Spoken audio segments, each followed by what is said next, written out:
हम सिर्फ औरंगजेब को गाली देते हैं, बाबर से लेके बहादुर शाह जफर तक सारे मुगल ऐसे ही थे, ये सब क्रूर थे।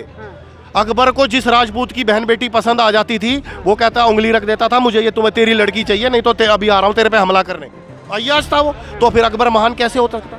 जो भी, चाहे हिंदू हो, मुसलमान हो, सिख हो, ईसाई, कोई भी हो, जो देश के खिलाफ है उसको मतलब जीने का हक नहीं है, उसको भारतीय कहलाने का हक नहीं, उसको देश से बाहर देश निकाला दे देना चाहिए उसको।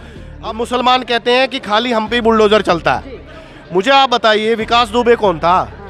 मुसलमान था, उसको भी मरवाया ना भाई, क्रिमिनल था, ठोक दिया, सही किया। मैं तो कहता हूँ ब्राह्मण था वो, अच्छा किया उसके साथ। मैं कहता हूँ मुसलमान भी हमारे भाई हैं, हमारे बहन हैं। अब्दुल कलाम बनिए ना आप, तो आपकी हम प्रेम करेंगे, आपसे आपकी इज्जत करेंगे, लेकिन आप देश के खिलाफ गतिविधियों में शामिल होंगे, आप दंगे करेंगे, आप फसाद करेंगे, तो आपके लिए फिर पुलिस की गोली तैयार है और आपके घर पे बुलडोजर भी तैयार है, ये भी आप ध्यान रखें। मुसलमान भाइयों से पूछना चाहता हूँ, बहनों से, कि आप भी चाहते हैं कि आपके घर में औरंगजेब पैदा हो, जो अपने भाई बाप को जेल में डाले, जो अपने बड़े भाई का शीश गद्दी के लिए काट दे? क्या आप भी चाहते हैं ऐसा ही औलाद आपके घर में पैदा हो, औरंगजेब जैसा? 2025 में 1825 के कानून चलते आ रहे हैं, कानून सख्त करने पड़ेंगे, लोग डरेंगे, लोगों के ऊपर सख्त डंडा रखना चाहिए कानून का।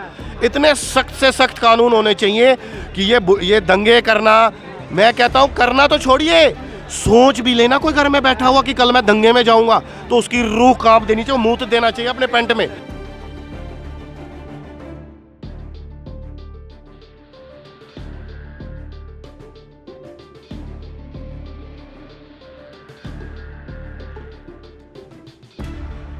भैया, बीते दिन जिस तरीके से सबने देखा कि देश के अंदर जिस तरीके से नागपुर के अंदर दंगे भड़के, क्या कहना चाहेंगे उसको लेकर? क्या पहली प्रतिक्रिया दी आप?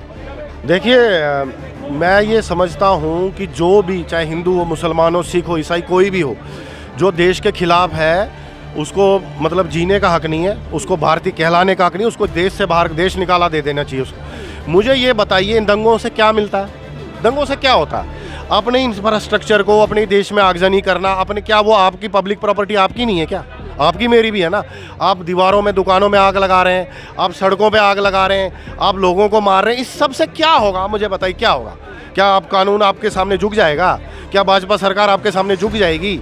आपको लगे मोदी जी की सरकार है, कांग्रेस की सरकार नहीं है, 56 इंच वाले की सरकार है ये, वो झुकने वालों में से नहीं है। और उसके पास अब बुलडोजर तो खाली बाबा चलाते थे यूपी में, अब बुलडोजर हर किसी प्रदेश में दौड़ेगा। इनका अच्छे तरीके से इलाज होगा। मैं कहता हूँ कोई भी भारत के खिलाफ हथियार उठाए, भारत की खिलाफ गतिविधियों में शामिल हो, उसको उसके ऊपर बुलडोजर चलना चाहिए, वो हिंदू हो, मुसलमान हो, सिख हो, ईसाई हो। अब मुसलमान कहते हैं कि खाली हम पे बुलडोजर चलता है। मुझे आप बताइए, विकास दुबे कौन था?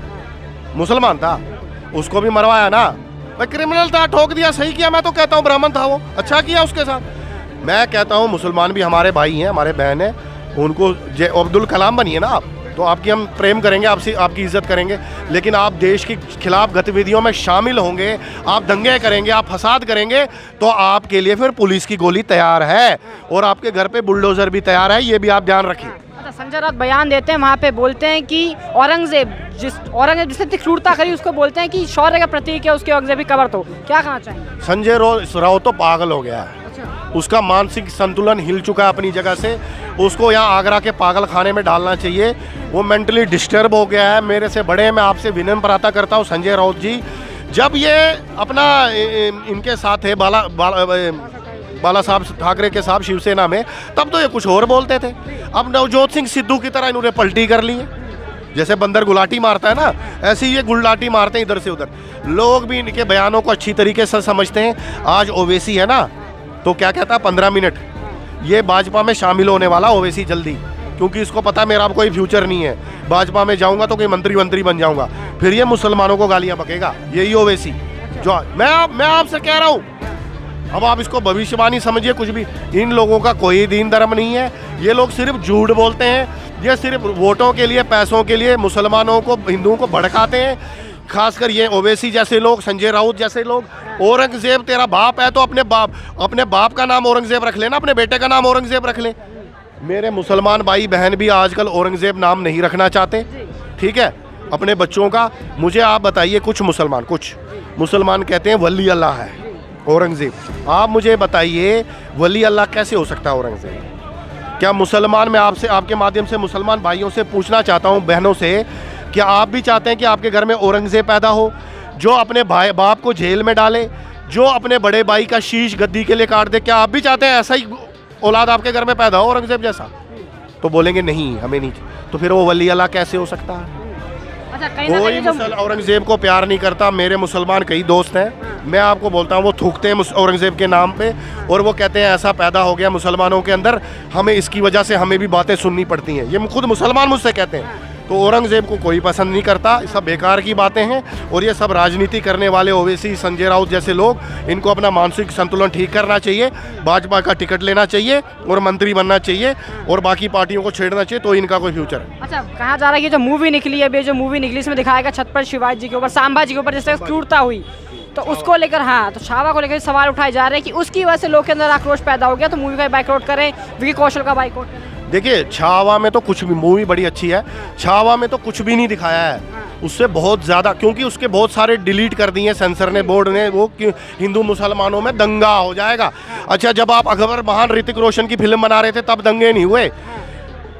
हम सिर्फ औरंगजेब को गाली देते हैं, बाबर से लेके बहादुर शाह जफर तक सारे मुगल ऐसे ही थे, ये सब क्रूर थे।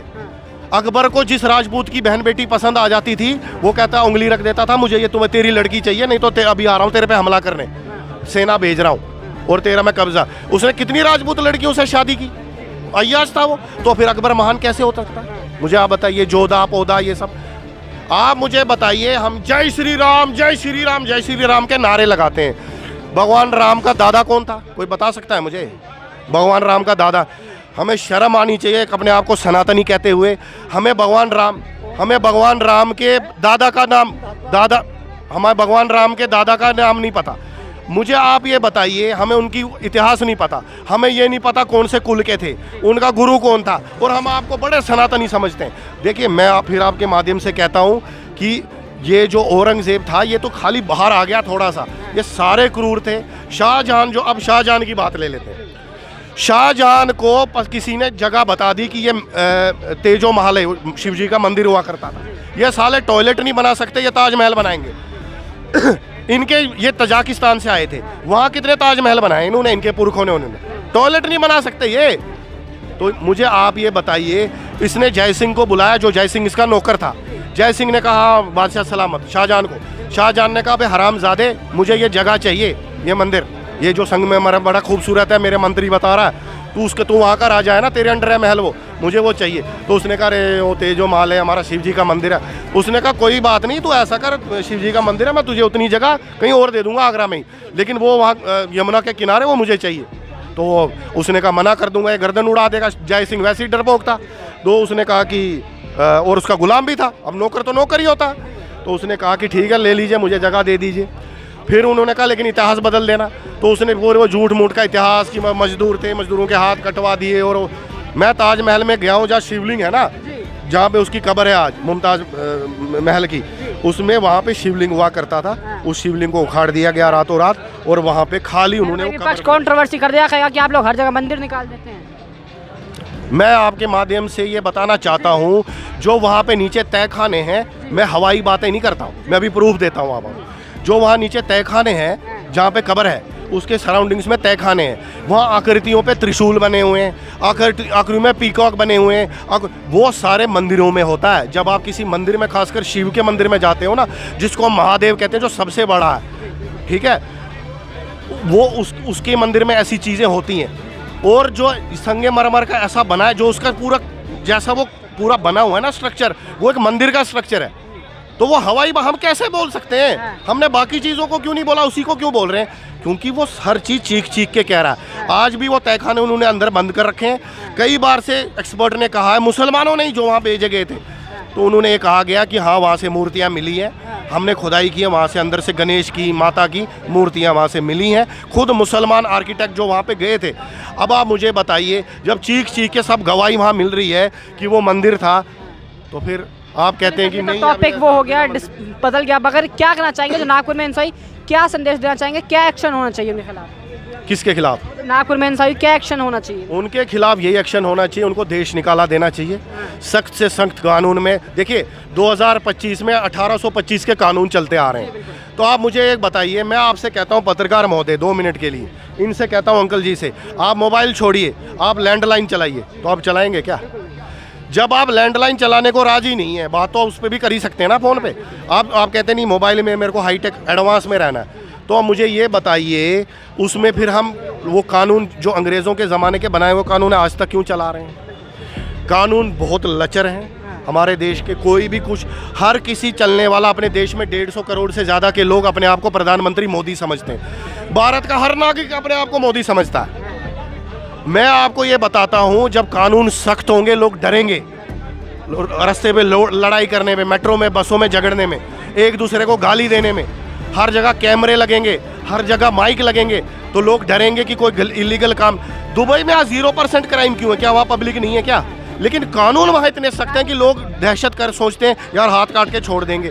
वहाँ सज़ा नहीं है, गर्दन काट देते, हाथ करते, कहते इसको छोड़ दो, अपाइज बना दो साले को। तो आप मुझे ये बताइए कि आपके माध्यम से मैं पूछना चाहता हूँ कि कानून सख्त करने पड़ेंगे, लोग डरेंगे, लोगों के ऊपर सख्त डंडा रखना चाहिए कानून का, इतने सख्त से सख्त कानून होने चाहिए कि ये दंगे करना, मैं कहता हूँ करना तो छोड़िए, सोच भी लेना कोई घर में बैठा हुआ कि कल मैं दंगे में जाऊंगा, तो उसकी रूह कांप देनी चाहिए, मुंह देना चाहिए अपने पेंट में डर के मारे कि नहीं कानून बहुत सख्त है। बुलडोज़र इनके घरों पे चलने चाहिए, चाहे हिंदू हो चाहे मुसलमान हो, कोई भी जो दंगे कर रहा है उसके घर पे बुलडोज़र चलने चाहिए, उसको जेल में ठूसना चाहिए और उसकी वो धुलाई करनी चाहिए ताकि वो अपने पैरों पे दोबारा खड़ा ना हो सके।